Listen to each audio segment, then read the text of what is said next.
ஏசாயா தீர்க்கதரிசன புஸ்தகம் 26ஆம் அதிகாரம் 4ஆம் வசனம். ஏசாயா 26:4. கர்த்தரை என்றென்றைக்கும் நம்புங்கள்.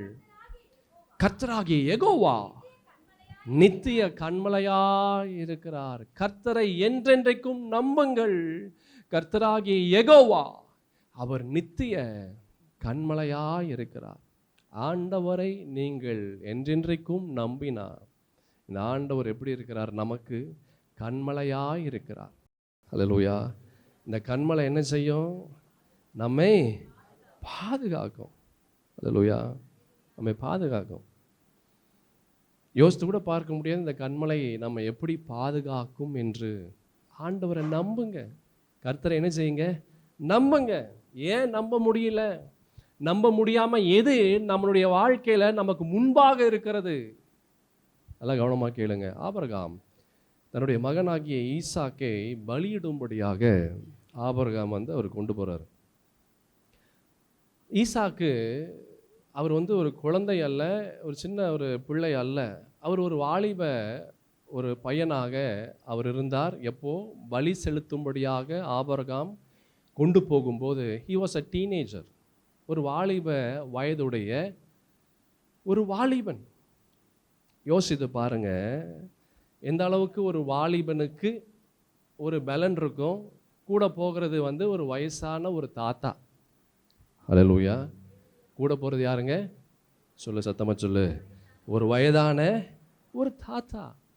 ஆனால் இந்த வாலிபனாகிய இந்த ஈசாக்கு he did not resist. அவன் பெருசாக அவன் ஒரு சண்டை போடல, இல்லை பெரிய வாக்குவாதத்திற்குள்ளாக அவன் கடந்து வரல. அவன் நினைத்திருந்தா தள்ளி விட்டுட்டு அவன் ஓடி வந்திருக்க முடியும். அல்லேலூயா. But Isaac did not do it. அப்படிப்பட்ட காரியத்தை ஈசாக்கு அவன் செய்யவில்லை.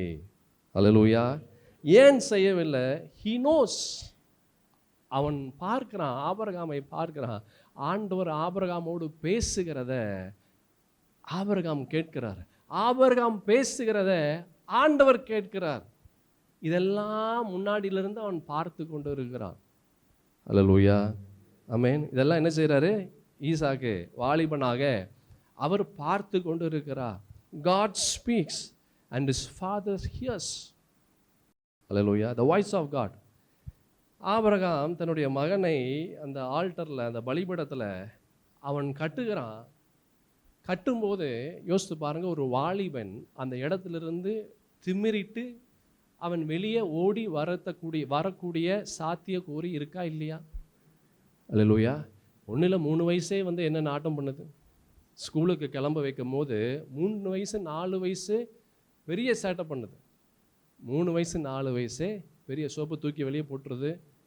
பக்கெட்டில் இருக்கிற தண்ணியெல்லாம் கீழே ஊற்றிடு. தண்ணி இருந்தால் தானே நீ என்னை குளிப்பாட்டுவ, தண்ணி இருந்தால் தானே நீ குளிப்பாட்டுவ. தண்ணியெல்லாம் என்ன பண்ணுது? கீழே தள்ளி விட்டுட்டு அது ஓடிடுது. எது? 4 வயசு. டவலை எடுத்து ஒளிச்சு வச்சிருச்சு. ஸ்கூல் பேக் எடுத்து ஒளிச்சு வச்சிருது. நீ தேடு அப்படின்னு. நீ தேடி என்ன ஆகும்? டைம் ஆகும். அப்புறம் ஸ்கூலுக்கு போக முடியாது. 4 வயசு 5 வயசு இந்த காரியங்கள் எல்லாம் செய்து இவன் he was a teenager. அவன் ஒரு வாலிபன். அல்லேலூயா. அவன் ஒரு வாலிபன். ஆபிரகாம் கையெல்லாம் கட்டி அவனை அந்த பலிபீடத்தின் மேலே வைக்கிறாரு. he submitted himself. தன்னையே அவன் அதற்கு ஒப்பு கொடுத்துட்டான். எதற்கு ஒப்பு கொடுத்தான்? அவங்க அப்பா கத்தியால் குத்த, அதுக்கு பிற்பாடு அந்த சரீரத்தை எரிக்க. அவனுக்கு தெரியும் பலிபீடத்தில் என்ன ஆடை எப்படி செய்வாங்க. அதை வெட்டி அதை மேலே வைத்து அதை எரிப்பார்கள் என்று தெரியும். இப்போ அந்த ஆடு இருக்கிற இடத்துல யார் இருக்கிறா? ஈசாக்கு இருக்கிறார். அவருக்கு தெரியுது. இப்போ என்ன பண்ணுவாங்க? கத்தியால் என்னை குத்துவாங்க. அதுக்கு பிற்பாடு என்ன செய்வாங்க? நெருப்பால் என்னை எரிப்பார்கள். இதெல்லாம் அவன் கையில் கயர்னால் கட்டி அந்த பலிபீடத்தின் மேல் படுத்து கொண்டு இருக்கும்போது அவனுக்கு எல்லாம் தெரியுது. ஆனால் அதிலிருந்து அவன் வெளியே அவன் ஓடவில்லை. அல்லேலூயா. அது மாதிரி ஒரு நேரத்தில் அவன் ஒரு விஷயத்தை பார்க்கிறார். யார்? ஈசாக்கு பார்க்கிறார். பரிசுத்த வேதத்தில் ஆதியாகமத்தின் புஸ்தகம் 22ஆம் அதிகாரத்தில் பாருங்கள், 10ஆம் வசனத்திலிருந்து 14ஆம் வசனம் முடிய பார்க்கலாம்.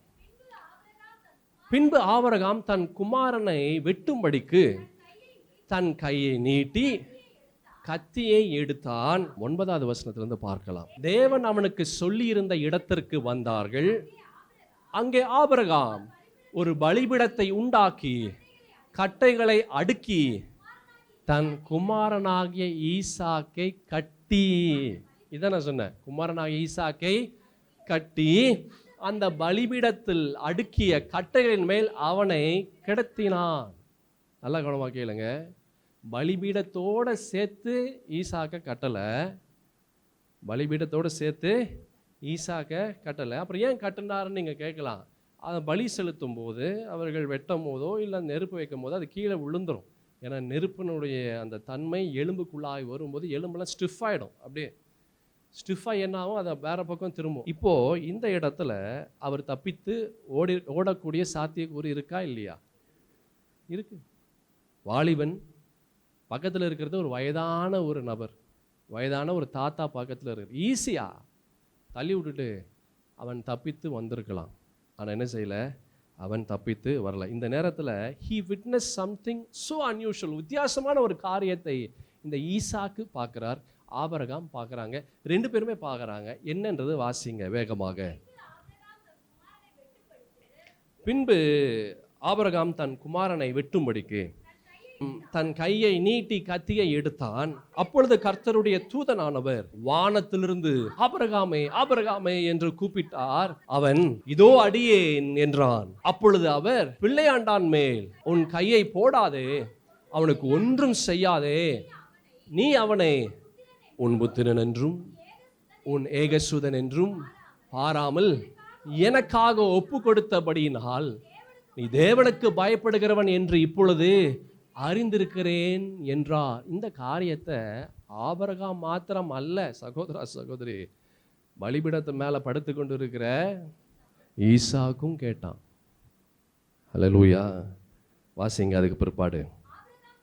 ஆபிரகாம் தன் கண்களை ஏறெடுத்து பார்க்கும்போது இதோ பின்னாக புதரிலே தன் கொம்புகள் சிக்கி கொண்டிருந்த ஒரு ஆட்டுக்கடாவை கண்டான். அப்பொழுது ஆபிரகாம் போய் கடாவை பிடித்து அதை தன் குமாரனாகிய ஈசாக்குக்கு பதிலாக தகன பலியிட்டான். ஆபிரகாம் அந்த இடத்திற்கு யெகோவா ஈரே என்று பெயரிட்டான். இந்த பெயரிடுகிறதை ஈசாக்கு அவன் கேட்கிறான். ஹல்லேலூயா. he was hearing, அந்த சத்தத்தை, ஆண்டவருடைய சத்தத்தையும் கேட்டான். ஆபிரகாம் ஆண்டவருக்கு அந்த இடத்துல யெகோவா ஈரே, ஜெஹோவா ஜைரே என்று பெயரிடுகிறதையும் ஈசாக்கு அவன் கேட்கிறான். வாசிங்க. அதனாலே கர்த்தருடைய பர்வதத்திலே பார்த்து கொள்ளப்படும் என்று இந்நாள் வரைக்கும் சொல்லப்பட்டு வருகிறது.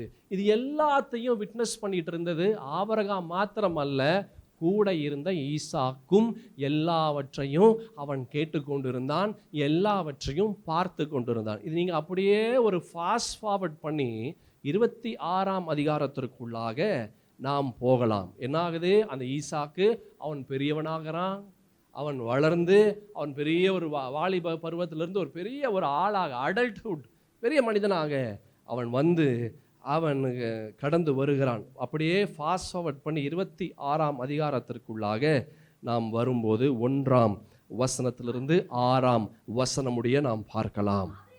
ஆபிரகாமின் நாட்களில் உண்டான பஞ்சத்தை அல்லாமல் பின்னும் ஒரு பஞ்சம் தேசத்தில் உண்டாயிற்று. அப்பொழுது ஈசாக்கு பெலிஸ்தருக்கு ராஜாவாகிய அபிமெலேக்கிடத்தில் கேராருக்கு அவன் போனான். எங்க போறாரு? கேராரு. கேராரு அப்படின்னா அதற்கு நிறைய அர்த்தங்கள் இருக்கு. அதில் முக்கியமான ஒரு அர்த்தம் கேரார் அப்படின்னா டிராகிங் என்று அர்த்தம், இழுத்து கொண்டு இருப்பது என்று அர்த்தம். ஹல்லேலூயா. கேரார் என்றது டிராகிங். அவன் போறான். எங்க போறான்? கேராருக்கு போறான். கர்த்தர் அவனுக்கு தரிசனமாகி, நீ எகிப்திற்கு போகாமல் நான் உனக்கும் சொல்லும் தேசத்திலே குடியிரு, இந்த தேசத்திலே வாசம் பண்ணு. எந்த தேசத்திலே வாசம் பண்ணு? கேரார். அந்த தேசத்துல எப்படி இருக்கு? இப்போ இழுத்து கொண்டு இருக்கிறது. என்ன இழுத்து கொண்டு இருக்கிறது? கொடூரமான பஞ்சம். எப்படி இருக்குது? கொடூரமான பஞ்சம் இழுத்து கொண்டு இருக்கிறது. வாசிப்போம். நான் உன்னோட கூட இருந்து உன்னை ஆசீர்வதிப்பேன், நான் உனக்கும் உன் சந்ததிக்கும் இந்த தேசங்கள் யாவையும் தந்து உன் தகப்பனாகிய ஆபிரகாமுக்கு நான் இட்ட ஆணையை நிறைவேற்றுவேன். ஆபிரகாம் என் சொல்லுக்கு கீழ்ப்படிந்து என் விதிகளையும் என் கற்பனைகளையும் என் நியமங்களையும் என் பிரமாணங்களையும் கை கொண்டபடியினால் நான் உன் சந்ததியை வானத்து நட்சத்திரங்களைப் போல பெருக பண்ணி உன் சந்ததிக்கு இந்த தேசங்கள் யாவையும் தருவேன். உன் சந்ததிக்குள் பூமியில் உள்ள சகல ஜாதிகளும் ஆசீர்வதிக்கப்படும் என்றார். எந்த சத்தத்தை ஆபிரகாம் கேட்கும்போது இந்த ஈசாக்கு கூட இருந்து கேட்டானோ, இப்போ அதே சத்தத்தை இப்போ இந்த ஈசாக்கு அவன் கேட்கிறான். அல்லேலூயா. எப்படி கேட்க முடிந்தது? அவன் அமைதியா அந்த பலிபீடத்தில் படுத்து கொண்டு இருந்தான். பார்த்தீங்களா? ஓடி போகாம. அல்லேலூயா. அவனுடைய தகப்பனார் கத்தி எடுத்து குத்துறதுக்கு வராரு. கீழே ஃபுல்லாக கட்டைகள் அடுக்கி கொண்டு இருக்கிறது. தப்பிச்சு ஓடணும்னா தப்பிச்சு ஓடலாம், அல்லது ஏதாவது சத்தம் போட்டு ஏதாவது ஒரு காரியங்கள் வந்து செய்யலாம். ஆனால் எதுவுமே அவன் செய்யலை. அவன் கர்த்தருக்கு அப்படியே பேசாமல் ஒப்பு கொடுத்துட்டான். அல்லேலூயா. Listen my dear people of God. என் பிரியமான தேவ ஜனமே, உங்கள் வாழ்க்கையில் கவலைகள், கஷ்டங்கள், பாரங்கள், வேதனைகள், பாடுகள், அவமானங்கள், கண்ணீர்கள், தொல்லைகள், நிந்தைகள் இதெல்லாம் வரதான் செய்யும் ஒரு மனிதனுடைய வாழ்க்கையில். இது வரும்போது உங்களையே நீங்கள் அர்ப்பணித்து கொண்டால் ஆண்டவருக்கு, பரிசுத்தத்தின் தேவனாகிய கர்த்தர் உங்கள் வாழ்க்கையில் நீங்கள் யோசித்து பார்க்க முடியாதவைகளை நீங்கள் சுதந்திரிக்கும்படியாக ஆண்டவராகிய கர்த்தர் செய்வார். ஹல்லேலூயா. இவன் அப்பா கேட்ட சத்தத்தை இப்போ இவன் கேட்குறான். ஆண்டவர் சொல்றார், நான் உன்னை ஆசீர்வதிப்பேன். வாசிங்க அதுக்கு அடுத்த வசனத்தை. நான் உன் சந்ததியை வானத்தின் நட்சத்திரங்களைப் போல பெருக பண்ணி உன் சந்ததிக்கு இந்த தேசங்கள் யாவையும் தருவேன். உன் சந்ததிக்குள் பூமியில் உள்ள சகல ஜாதிகளும் ஆசீர்வதிக்கப்படும் என்றார். ஈசாக்கு கேராரிலே அவன் குடியிருந்தான். அல்லேலூயா. இந்த லேண்ட் ஆஃப் ஃபெமைன், பஞ்சம், பட்டினி, பற்றாக்குறை, ஒண்ணுமே இல்லை. ஆனா ஆண்டவர் சொல்றார், அங்க இரு. அல்லேலூயா. God says stay here. இங்கே இரு. எங்க இரு? ஒண்ணுமே இல்லாத இடத்துல. எங்க இரு? கஷ்டத்துல. எங்க இரு? வேதனையில. எங்க இரு? நீ நினைக்கிற காரியங்களுக்கு அப்படியே ஆப்போசிட்டா நேர் மாதிரியா இருக்கக்கூடிய காரியங்கள் இருக்கிற இடத்துல நீ அங்கேயே இரு அப்படின்றார். நல்லா கவனமா கேளுங்க. அவன் அங்கேயே இருந்தான். ஏந்திரமா இருந்தான். ஹீனோ, அவனுக்கு தெரியும், ஈசாக்குக்கு அவருக்கு தெரியும். என்ன தெரியுமா? இதற்கு முன்பாக இந்த ஆண்டவர் எப்படிப்பட்ட அற்புதங்களை செய்தார், எப்படிப்பட்ட அதிசயங்களை காணும்படியாக சுதந்திரிக்கும்படியாக செய்தார், எப்படியெல்லாம் இவனுடைய வாழ்க்கையில கர்த்தரே முன்பாக வந்து அந்த பாதைகளெல்லாம் கர்த்தர் விலகினார். கடைசி நொடி, உயிர் போகிற அந்த கடைசி நொடியில கூட ஆண்டவரால் உள்ள வந்து அந்த இடத்துல அற்புதம் செய்ய முடியும் என்று அவனுக்கு ஏற்கனவே தெரிந்திருந்தது. அல்லேலூயா. எத்தனை முறை இந்த ஆண்டவர் நம்முடைய வாழ்க்கையில அந்த கடைசி நொடி, அந்த நொடி நேரத்துல ஆண்டவராகிய கர்த்தர் எத்தனை அற்புதங்களை நாம் பெற்றுக்கொள்ளும்படியாக கர்த்தர் செய்திருக்கிறார். என் சகோதரா, சகோதரி, ஏன் அதை நீ மறந்தாய்? ஏன் மறந்தாய்? ஏன் ஆண்டவர் விட்டு ஓடுற? கஷ்டங்கள், பாடுகள், வேதனைகள், போராட்டங்கள் வரும்போது ஏன் கர்த்தரை நம்ப முடியல? அல்லேலூயா. ஆண்டவர் சொல்லி, நீ கேராரில் இரு. கேரார்னா இழுத்து கொண்டு போவது, டிராகிங். எல்லா இடமும் பஞ்சம், எல்லா இடமும் பட்டினி, இங்கே இருன்றார். அல்லேலூயா. நல்ல கவனமாக கேளுங்க. கர்த்தர் சொல்லுகிறதற்கும் சூழ்நிலைக்கும் என்றைக்குமே வித்தியாசம் நிறையா இருக்கும். சூழ்நிலை நமக்கு பயத்தை ஏற்படுத்துவதை போல இருக்கும். சூழ்நிலை நமக்கு பற்றாக்குறையை காண்பிக்கும். சூழ்நிலை நமக்கு தோல்வியை காண்பிக்கும். சூழ்நிலை நம்ம என்ன நினைக்கிறோமோ அது நடக்கவே நடக்காது என்று நமக்கு சொல்லும். ஆனால் கர்த்தர் சொல்றாரு, நான் உன்னை ஆசீர்வதிப்பேன், நான் உன்னை உயர்த்துவேன், நான் உன்னை பெருகச் செய்வேன், நான் உனக்கு துணையாக நிற்பேன், நான் உன்னை விட்டு விலகுவதும் இல்லை, உன்னை கைவிடுவதும் இல்லை என்று பல ஆசீர்வாதங்களை கர்த்தர் கொடுக்கிறார். ஆனால் பல நேரங்களிலே ஆண்டவர் இல்லாததை போலவே தான் இருக்கிறது. ஆண்டவர் இல்லாததை போல தான் இருக்கிறது. எத்தனை அற்புதங்களை நம்முடைய வாழ்க்கையில் நாம் பெற்றிருப்போம், எத்தனை அதிசயங்களை நாம் சுதந்திரித்திருப்போம். என் பிரியமான தேவ ஜனமே, எத்தனை முறை இந்த ஆண்டவர் உங்களுக்கு அற்புதங்களை செய்திருப்பார். ஏன் நம்ப முடியல?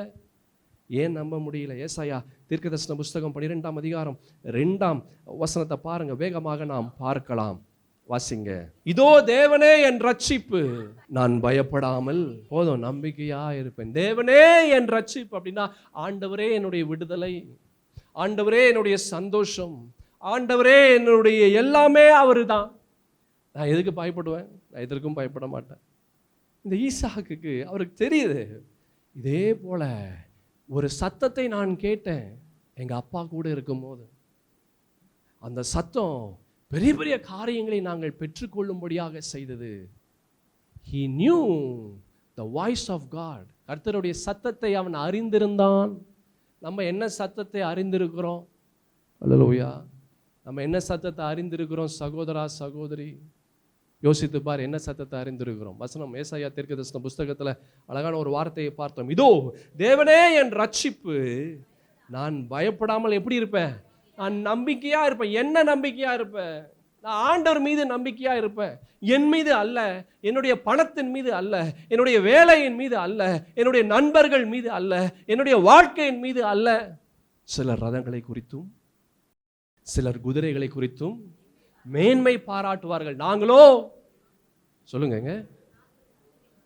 எங்களுடைய கர்த்தருடைய நாமத்தை குறித்தே நாங்கள் மேன்மை பாராட்டுவோம். நான் ஆண்டவரை தாங்க உயர்த்துவேன். நான் கர்த்தர் மீது தாங்க நான் நம்பிக்கையோடு இருப்பேன். நான் கர்த்தரை தாங்க பற்றி இருப்பேன். நான் ஆண்டவரை தாங்க சார்ந்து இருப்பேன். என் சகோதர சகோதரி, ஏன் நம்ப முடியல? அல்லேலூயா. ஏன் நம்ப முடியல? 2 தீமோத்தேயுவின் புஸ்தகம் 2ஆம் அதிகாரம் 12வது வசனத்தை வேகமாக நாம் பார்க்கலாம். அவரோடு கூட பாடுகளை சகித்தோமானால் அவரோடு கூட ஆளுகையும் செய்வோம். நாம் அவரை மறுதலித்தால் அவரும் நம்மை மறுதலிப்பார். அவரோடு கூட பாடுகளை சகித்தோமானால் அவரோடு கூட ஆளுகையும் செய்வோம். அல்லேலூயா. ஏன் சகிக்க முடியல? உன்னுடைய வெயிட்டிங் பீரியட், காலம் தாமதமாகுது, காலம் தாமதம், இன்னும் எனக்கு எதுவும் நடக்கல, இன்னும் எனக்கு எதுவும் நடக்கல. பொறுமையோடு இரு. அல்லேலூயா. பொறுமையோடு இரு. ஏற்ற காலத்தில் கர்த்தர் உங்கள் வாழ்க்கையில் எவைகளை முன்குறித்து வைத்தாரோ அந்த ஏற்ற காலத்தில் ஏற்றவைகளை நீங்கள் சுதந்திரிக்கும்படியாக கர்த்தர் செய்வார். அல்லேலூயா. ஆபிரகாம் கத்தி எடுத்து உயர்த்துறான். ஐயோ, ஆண்டவர் எதுவுமே பண்ணலையே. ஆண்டவர் என்ன செய்யல? எதுவுமே பண்ணலையே, இன்னும் எதுவுமே நடக்கலையா? கத்தி எடுத்துட்டான். ஆனாலும் அதை பற்றி அவன் கவலைப்படலை. ஏன் தெரியுமா கவலைப்படலை? எபிரேயர்கள் நிருபத்தில் அழகான ஒரு வார்த்தையை பார்க்க முடியும். ஏன் கவலைப்படலைன்னு சொல்லி பார்க்க முடியும். எபிரேயர்கள் நிருபம் 11ஆம் அதிகாரம் 17ஆம் வசனத்திலிருந்து 19ஆம் வசனமுடைய பார்க்கலாம் வேகமாக. மேலும் விசுவாசத்தினாலே ஆபிரகாம் தான் சோதிக்கப்பட்ட போது ஈசாக்கை பலியாக ஒப்பு கொடுத்தான். ஈசாக்கினிடத்தில் உன் சந்ததி விளங்கும் என்று அவனோடு சொல்லப்பட்டிருந்தது. இப்படிப்பட்ட வாக்கு தத்தங்களை பெற்றவன் மரித்தோரிலிருந்து எழுப்ப தேவன் வல்லவராய் இருக்கிறார் என்று எண்ணி தனக்கு ஒரே பேரானவனையே பலியாக ஒப்பு கொடுத்தான். மரித்தோரிலிருந்து அவனை பாவனையாக திரும்பவும் பெற்றுக்கொண்டார். முன்னாடி வசனத்தை பார்த்தீங்கன்னா 18வது வசனத்தில் அந்த கடைசி இதில் பகுதியில் பார்த்தீங்கன்னா மரித்தோரிலிருந்து எழுப்ப தேவன் வல்லவராய் இருக்கிறார் என்று எண்ணினான். குத்துனா கூட ஆண்டவர் திரும்ப கொண்டு வந்துருவாருன்னு நினைச்சான். அதுதாங்க விசுவாசம், அதுதாங்க நம்பிக்கை. அல்லேலூயா. இந்த நம்பிக்கை விசுவாசத்தை ஈசாக்கு அவன் பார்த்து கொண்டே இருக்கிறான். கீழே வரும்போதே அவன் கேட்குறான், அப்பா விறகு இருக்கு, நெருப்பு இருக்கு, ஆனால் என்ன இல்லை? பலி இல்லை. அப்போது ஆபிரகாம் சொல்கிறாரு, கர்த்தர் பார்த்து கொள்வார். இது எல்லாமே அவன் கேட்கிறான், இது எல்லாமே அவன் பார்க்கிறான். He had a relationship with the word of God and with the power of God. கர்த்தருடைய வல்லமையில், கர்த்தருடைய வார்த்தையில், கர்த்தருடைய சத்தத்தில் அவனுக்கு ஒரு உறவு இருந்தது. ஆண்டவரோடு ஒரு உறவு. அவனுக்கு டைரெக்டாக இல்லைன்னா கூட அவனுடைய அப்பா மூலமாக அவன் அதை பார்த்து தனக்குள்ளாக கொண்டு வந்தான். நீ எதை பார்த்து கொண்டு இருக்கிற சகோதரா சகோதரி? அல்லேலூயா. நீ எதை பார்க்க? தோல்வியே நீ பார்த்த அவிசுவாசமான வார்த்தைகளை நீ பார்த்து கேட்டுக்கொண்டே இருந்தா. கர்த்தர் வெறுக்கக்கூடிய காரியங்களை நீ பார்த்து, கர்த்தர் வெறுக்கக்கூடிய காரியங்களை நீ கேட்டுக்கொண்டே இருந்தா உன் வாழ்க்கையில் நன்மைகளை நீ பெற்றுக்கொள்ள முடியாது. வாழ்க்கையில் இருக்கிற ஆசீர்வாதத்தை நீ இழக்கக்கூடிய ஒரு நிலை வரும். ஏன் நம்ப முடியல ஆண்டவரை? ஏன் நம்ப முடியல? நீ பார்க்கிற விஷயம் அப்படி இருக்கு. அல்லேலூயா. நீ கேட்கிற விஷயம் அப்படி இருக்கு. Do you have a relationship with God? உனக்கும் ஆண்டவருக்கும் ஒரு உறவு இருக்கா என்று யோசித்து பார் சகோதரா, சகோதரி. அல்லேலூயா. அவன் படுத்துட்டு இருக்கிறான் பலிபீடத்துல, கத்தியை வச்சு குத்துறதுக்கு வரும்போது ஆண்டவர் சொல்றாரு, ஏய் நீ ஒன்றும் செய்யாத. இதெல்லாம் அவனும் கேட்டுக்கொண்டு இருக்கிறான். பின்னாடி ஒரு ஆட்டுக்கடா வருது, அதை கொண்டு வந்து இவனுக்கு பதிலாக பலி செலுத்துறாங்க, அதை அவன் பார்த்து கொண்டு தான் இருக்கிறான். இது ஒரு மனிதனை என்ன செய்யுது? உருவாக்குது ஆண்டவருக்கு நேராக. அல்லேலூயா. ஏன் நம்மளை உருவாக்க முடியல? இதே போல எத்தனை அற்புதங்களை நாம் பார்த்திருக்கிறோம், எத்தனை அடையாளங்களை கர்த்தர் நமக்கு கொடுத்திருக்கிறார். ஏன் நம்மளை உருவாக்கல? அல்லேலூயா. 1 பேதுருவின் புஸ்தகம் 1ஆம் அதிகாரம் 6-7 வசனங்களை நாம் எடுத்து வாசிக்கலாம் வேகமாக. 1 பேதுருவின் புஸ்தகம் 1ஆம் அதிகாரம் 6-7 வசனங்கள். இதிலே நீங்கள் மிகவும் சந்தோஷப்படுகிறீர்கள் என்றாலும் துன்பப்பட வேண்டியது அவசியமா இருக்குது. துன்பம் வந்தால் நமக்கு பிடிக்கிறது இல்லை, இன்பம் வந்தால் அப்படி பிடிக்குது. பணம் வந்தால் சந்தோஷமா இருக்குது, சோத்திரம் சோத்திரம் சோத்திரன்றோம். பணம் வந்து செலவழிச்சதுன்னா ஐயோ ஆண்டவர் வேண்டாம், ஆண்டவர் வேண்டாம், ஆண்டவர் வேண்டான்றோம். அல்லேலூயா. ஆண்டவர் வந்து ஒரு ஏடிஎம்ஐ போல நம்ம வந்து கருதுகிறோம். ஒரு ஏடிஎம் மிஷினை போல, ஒரு ஏடிஎம் மிஷினை போல. குடு குடு குடு குடு, சமாதானத்தை கொடு, சந்தோஷத்தை கொடு, பணத்தை கொடு, சுகத்தை கொடு, ஆரோக்கியத்தை கொடு, குடு குடு குடு, தா தா தா.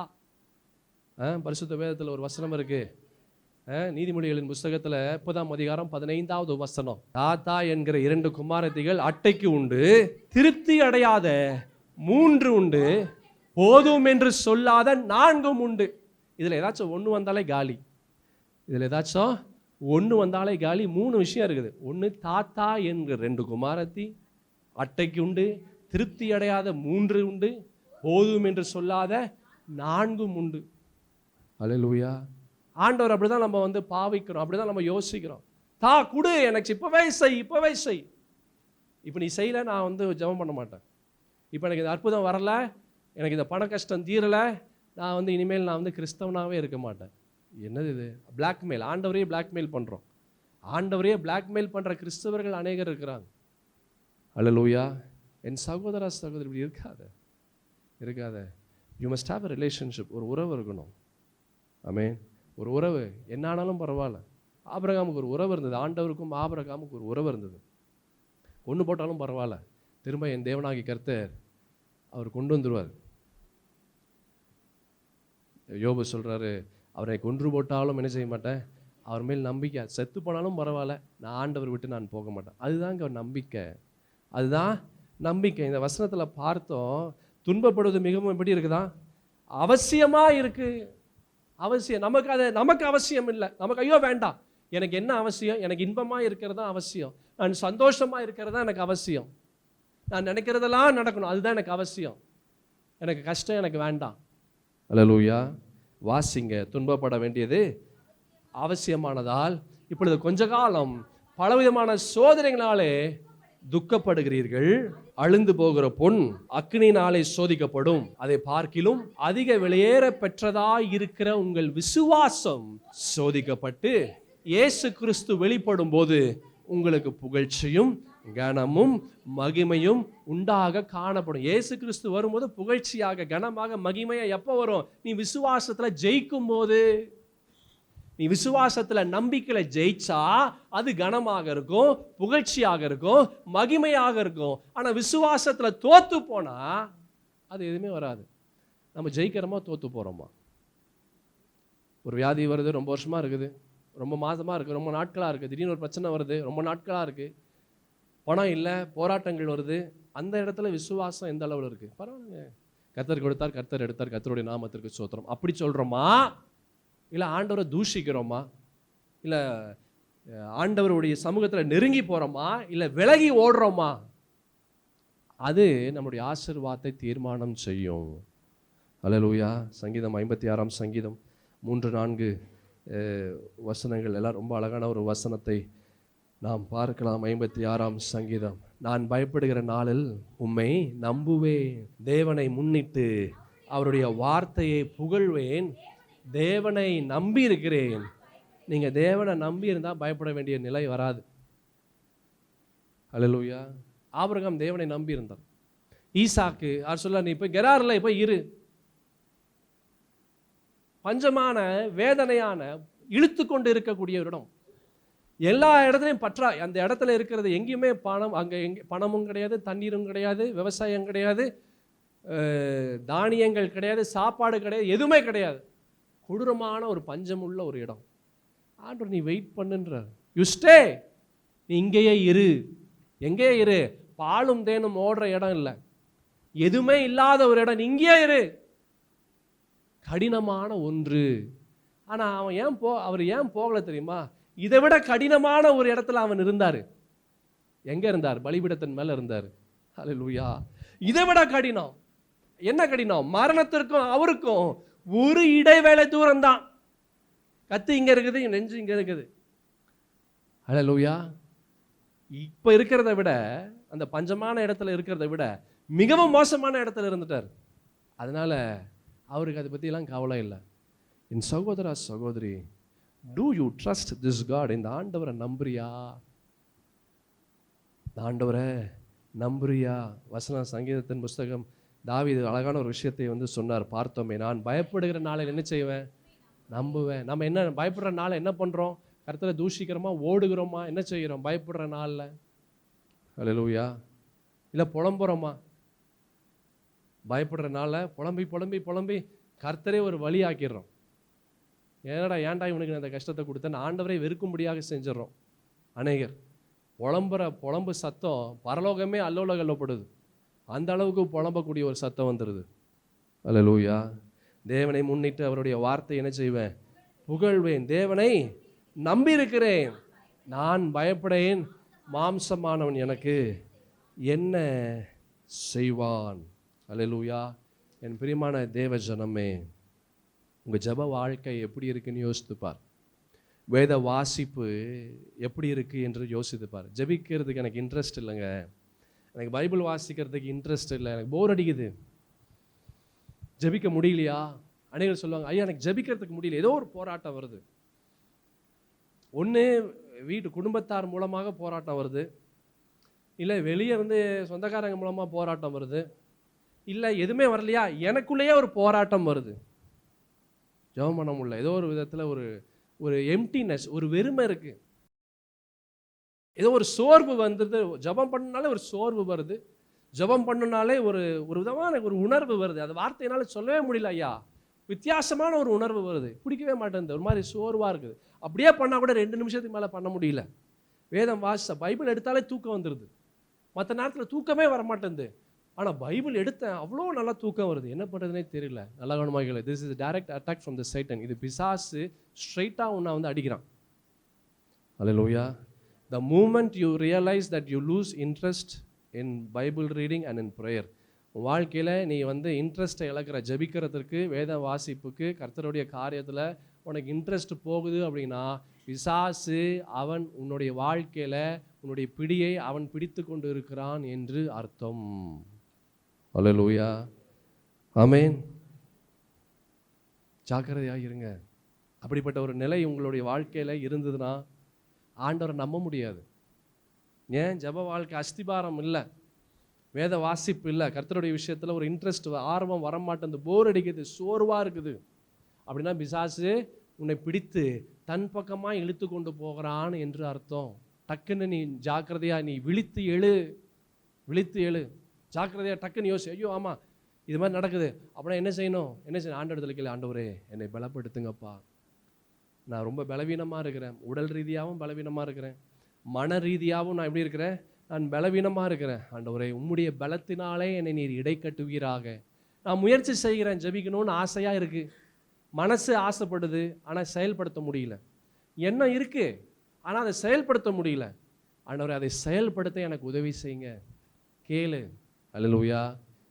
எத்தனை யூடியூப்பை பார்த்து நீ விதவிதமாக சமைக்கணும்னு ஆசைப்படுற. ஆமென். அப்படிதான் நீங்கள் பண்ணுவீங்க நான் நினைக்கிறேன். ஆமாவா இல்லையா? எங்க இட்லி பண்ணுறதுக்கே நானே படாத பாடுபடுறேன். தோசை ஊற்றி என் கையே சுற்றிட்டு இருக்குங்க. தோசை ஊற்றின பிறகும் என் கை ஆடிக்கிட்டே இருக்குங்க, இப்படி ஆடிக்கிட்டே இருக்குங்க. எங்க 20 தோசை அங்கே சாப்பிடுவாங்க யாராச்சும்? அல்லேலூயா. நமக்கு எல்லாமே பலவீனமாக இருக்குது. நமக்கு எல்லாமே சமையல் கட்டுக்குள்ளே போகணுனாலே வியாதி வந்துடுது. ஒரு சிலருக்கு, எல்லாருக்கும் அல்ல. ஆமென். எவ்வளோ ஆர்வமாக யூடியூப் பார்த்துட்டு அது இது நம்ம பண்ணுறோம். அந்த சிக்கனு, இந்த சிக்கனு, அந்த மட்டனு, இந்த மட்டனு, அது இதுன்னு என்னென்னமோ பண்ணுறோம். ஏன் இதில் ஆர்வம் வரமாட்டேங்குது? நீ கேளு ஆண்டவர் இடத்துல, ஆண்டவரே நான் யூடியூப் பார்க்குறதுல ஆர்வத்தை விட நான் வேதத்தை பார்க்கக்கூடிய ஆர்வத்தை எனக்கு கொடுங்கப்பா. என்னுடைய கண்கள் யூடியூப்பை பார்த்து இல்லை மற்ற காரியத்தில் நான் பார்த்து இல்லை மற்ற காரியங்களை நான் பேசுவதை விட உம்மோடு நான் பேச எனக்கு ஒரு வாஞ்சையை கொடுங்க. சும்மாவே நான் பேசிக்கிட்டு இருக்கிறேன், தேவையில்லாதெல்லாம் நான் பேசிகிட்டு இருக்கிறேன், அதிலெல்லாம் எனக்கு ஆர்வம் இருக்குது, ஆனால் உம்மோடு பேசுகிறது எனக்கு ஆர்வம் இல்லை. ஆண்டவரிடத்தில் கேளு. அல்லேலூயா. ஆண்டவரிடத்தில் கேளு, அதை சரி செய்யுங்க. அதை சரி செய்யாமல் ஆண்டவரை நம்பவே முடியாது. நீங்கள் ஆண்டவரை நம்பாமல் ஆண்டவருடைய ஆசீர்வாதத்தை சுதந்திரிக்க முடியாது. Don't waste your time. உன் நேரத்தை வீணடிக்காத. காலமும் time and tide waits for none. காலமும் நேரமும் ஒரு முறை போயிடுச்சுன்னா திரும்ப அது கிடைக்காது. அல்லேலூயா. ஒரு முறை போயிடுச்சுன்னா என்ன செய்யாது? திரும்ப அது கிடைக்காது, திரும்ப கிடைக்காது. எபேசியருக்கு எழுதின நிருபம் அப்போஸ்தலனாகிய பவுல் அழகான ஒரு வார்த்தையை சொல்லியிருப்பார். பல முறை நாம் பார்த்துருக்கிறோம். 5ஆம் அதிகாரம் 15வது வசனமும் 16ஆம் வசனமும் பாருங்களேன். ஆனபடியினாலே நீங்கள் ஞானமற்றவர்களை போல, ஞானமற்றவர்களை போல, எது என்ன ஞானமற்றவர்கள் அப்படின்னா என்ன? இன்ட்ரெஸ்ட் எங்கே இருக்குது? உன் வாஞ்சை எங்கே இருக்குது? ஆண்டவர் மீது இருக்குதா இல்லை உலகத்தின் மீது இருக்குதா? உலகத்தின் மீது இருந்ததுன்னா நம்ம அறிவில்லாதவர்களாக ஞானமற்றவர்களை போல இருக்கிறோம். ஆண்டவர் மீது நம்மளுடைய ஆர்வம் இருந்தால் ஞானம் உள்ளவர்களை போல நாம் இருக்கிறோம். இதிலே நம்ம ஐடென்டிஃபை பண்ணலாம். அதிகமான நேரம் எங்கே போகுது? உலகத்துக்கு போதா, ஆண்டவர் மீது போதா? அல்லேலூயா.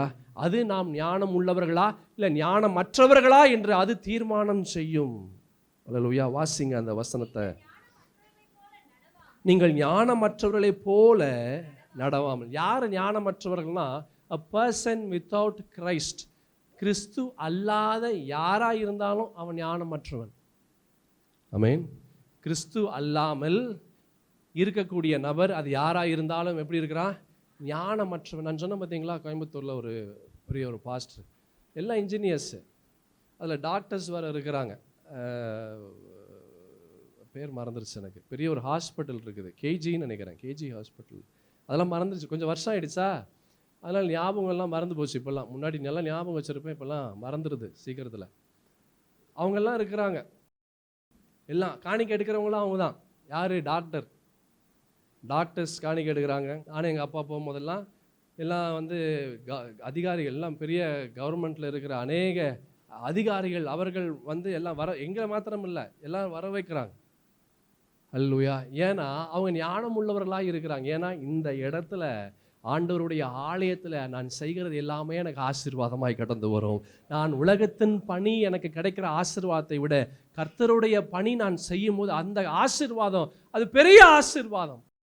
சங்கீதத்தின் புஸ்தகத்தில் 27ஆம் சங்கீதம் 4வது வசனம், கர்த்தரிடத்தில் ஒன்றை நான் கேட்டேன், அதையே நாடுவேன், நான் கர்த்தருடைய மகிமையை பார்க்கும்படியாகவும் அவருடைய ஆலயத்தில் ஆராய்ச்சி செய்யும்படியாகவும் நான் என் ஜீவனுள்ள நாளெல்லாம் கர்த்தருடைய ஆலயத்தில் தங்கியிருப்பதையே நாடுவேன்.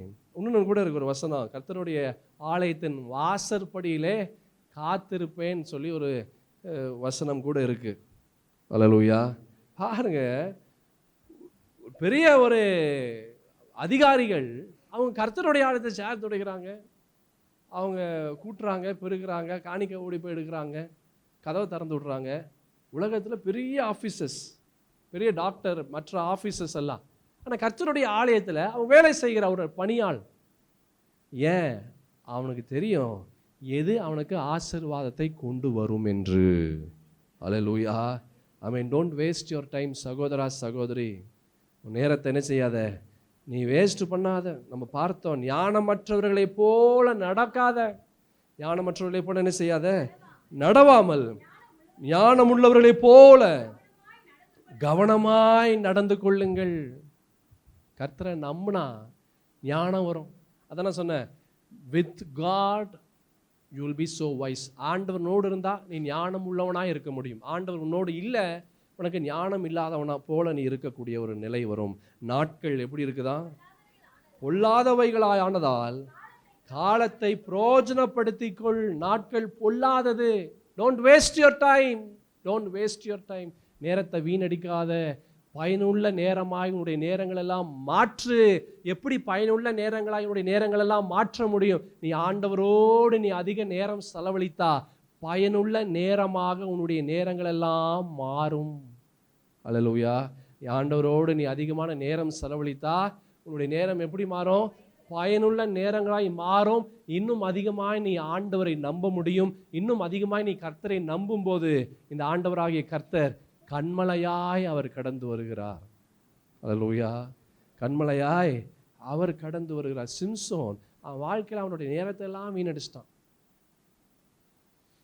ஆண்டவராகிய கர்த்தர் தேவ பலத்தை அவனுக்கு கொடுத்தார், தேவ ஆவியை கொடுத்தார். ஆனால் தேவ பலனும் தேவ ஆவியும் ஆண்டவருக்காக அவன் செலவழிக்கல.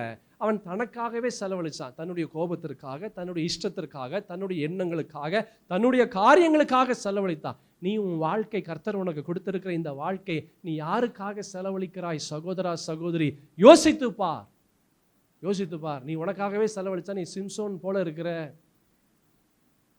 நீ யாருக்காக செலவழிக்கிற? ஆண்டவர் சிம்சோனுக்கு அவருடைய ஆவியை கொடுத்தார், அவருடைய பலத்தை கொடுத்தார், அவருடைய கிருபை வரங்களை கொடுத்தார், அவருடைய வல்லமையை கொடுத்தார். ஆனால் சிம்சோன் என்ன செஞ்சான்? அது எதையுமே ஆண்டவருக்காக பயன்படுத்தல, அவன் தனக்காகவே பயன்படுத்தினான். Don't waste. வீணடிக்காத, வீணடிக்காத. இளையகுமாரன் அவன் தனக்காகவே எல்லாவற்றையும் செலவழித்தான், வாழ்க்கையில் எல்லாவற்றையும் இழந்தான். சிம்சோன் தனக்காக செலவழித்தான், வாழ்க்கை எல்லாவற்றையும் இழந்தான். ஏன்? பெரிய ஞானி ஆகிய சாலமோன் அவனுடைய கடைசி நாட்களில் அவன் எல்லாவற்றையும் வீணாக தனக்காக தன் இஷ்டத்தின்படி எல்லாம் செலவழித்தான். 1 ராஜாக்களின் புஸ்தகம் 11ஆம்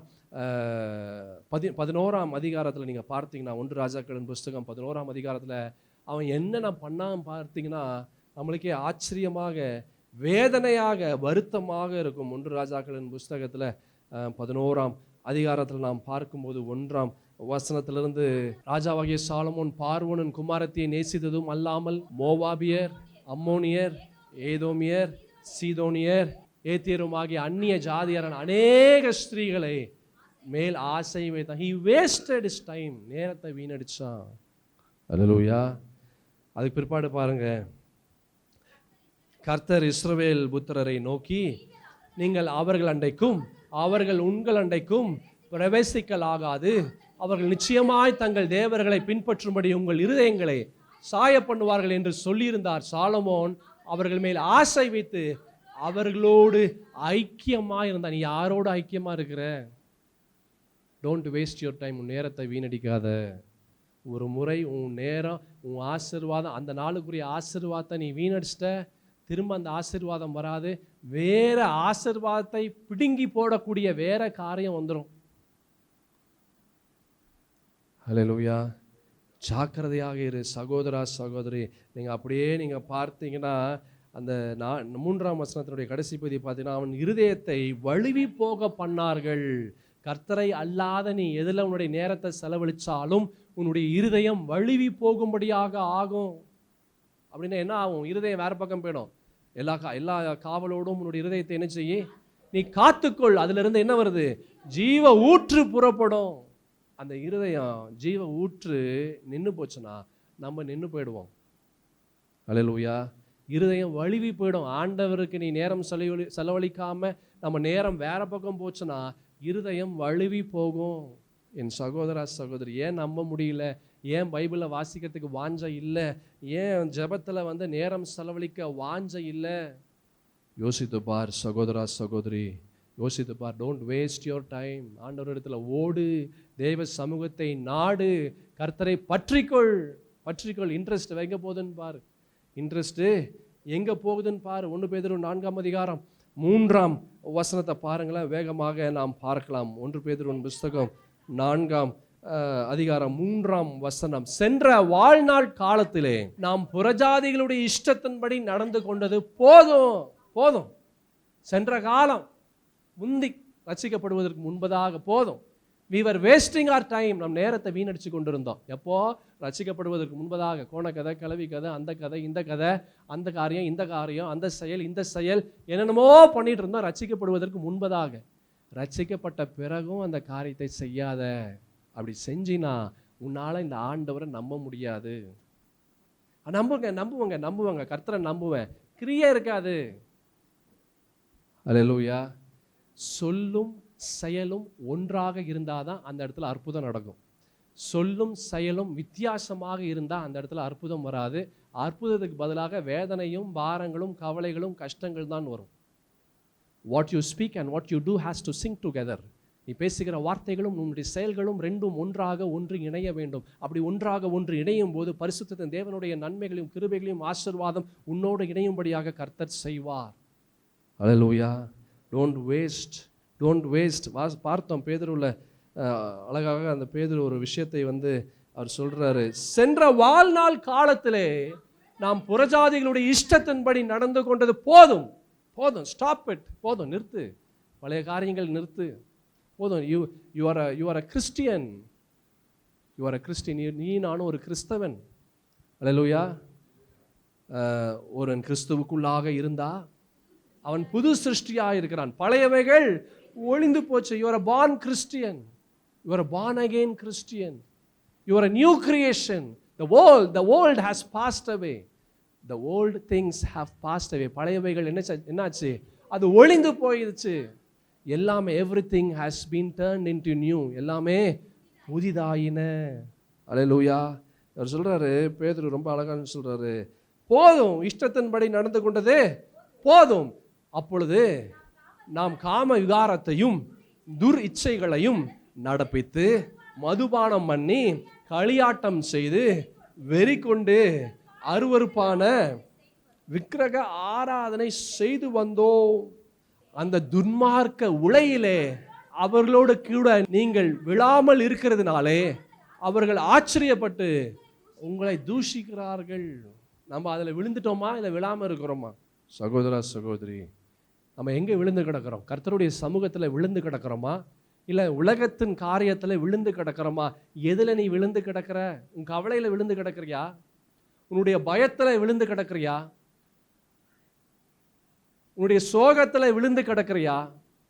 எதில் விழுந்து கிடக்கிற? தெய்வ சமூகத்தில் விழுந்து கிட. அது உனக்கு ஆசீர்வாதம் கொடுக்கும், அது உனக்கு நன்மையை கொடுக்கும், அது உனக்கு கிருபைகளை கொடுக்கும், அது உனக்கு உயர்வுகளை கொடுக்கும். நம்ம பார்த்தோம் சங்கீதம், கொஞ்ச நேரத்துக்கு முன்னாடி ஒரு சங்கீதம் வாசித்தோமே, அழகான ஒரு சங்கீதம் 27:4 கர்த்தரிடத்தில் ஒன்றை நான் கேட்டேன், அதையே நாடுவேன்.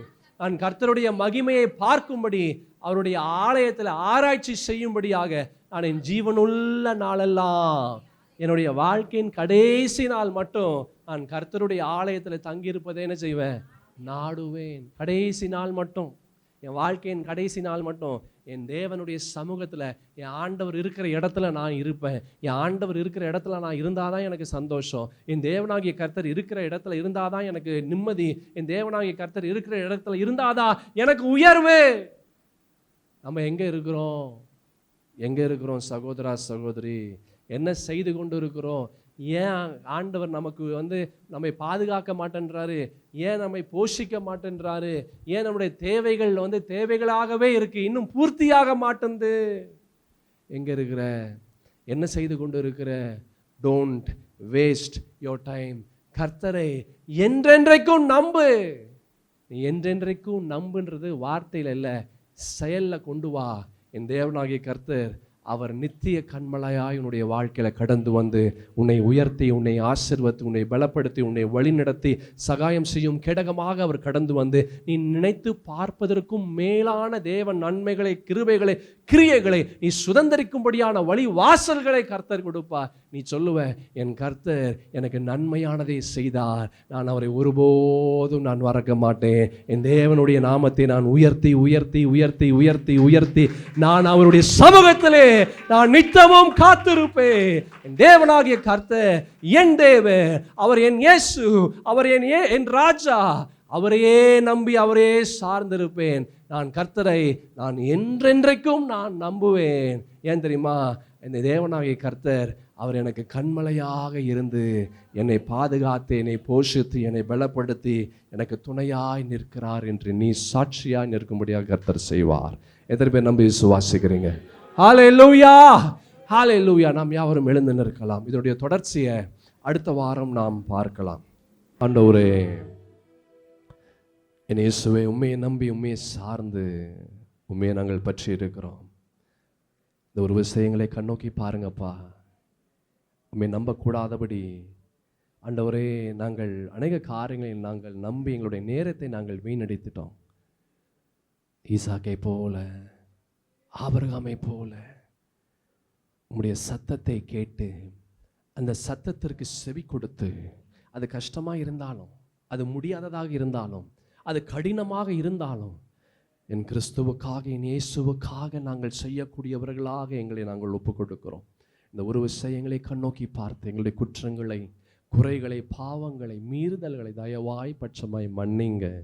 நீரே எங்கள் தேவன், நீரே எங்கள் இயேசு, நீரே எங்கள் ராஜா, நீரே எங்களுக்கு எல்லாமா இருந்து எங்களுக்கு துணையாய் நின்று எங்களை வழிநடத்தி எங்களை ஆசீர்வதிங்க. இந்த மாதத்தின் ஒவ்வொரு நாளும் நீர் எங்களை போஷித்து, எங்களை பலப்படுத்தி, எங்களுக்கு சகாயம் செய்யும் கேடகமாக இருந்தீங்க.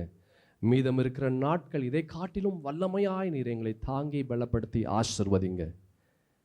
உம்முடைய சட்டைகளின் நிழல் எங்களை மூடி மறைத்து தாங்கி பலப்படுத்தி ஆசீர்வதிப்பதாக. சந்தோஷத்தோடு, விடுதலையோடு உம்முடைய ஜனங்களை நீங்க வழி அனுப்புங்க.